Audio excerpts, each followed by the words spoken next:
છે તમારું? મારું નામ મનીષભાઈ વડેરિયા છે. હા મનીષભાઈ, આજરોજ વિશ્વ હિન્દુ પરિષદ દ્વારા રામનવમીને લઈને રેલી અને પદયાત્રાનું આયોજન કરવામાં આવ્યું છે. કઈ પ્રકારનું આયોજન છે ને કયા કયા રૂટ ઉપરથી નીકળશે?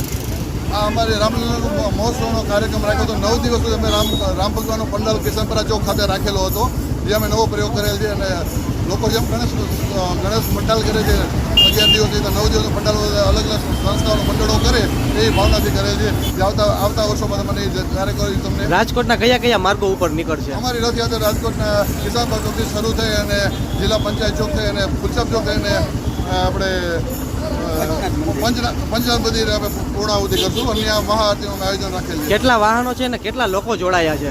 અત્યારે અંદાજે 200થી વધારે લોકો જોડાયેલા છે અને 50 વ્હીકલો અને પ્લસ 2 વ્હીલરો અલગથી પણ છે જોડાયેલા છે. દર વખત કરતા આ વખતે કઈ વિશેષ કાર્યક્રમ? અમે લોકો પાલખી યાત્રા કરીને એક જ પાલખી રાખતા હોય છે, એમ એટલે આ વ્હીકલો વધારી અને રથયાત્રા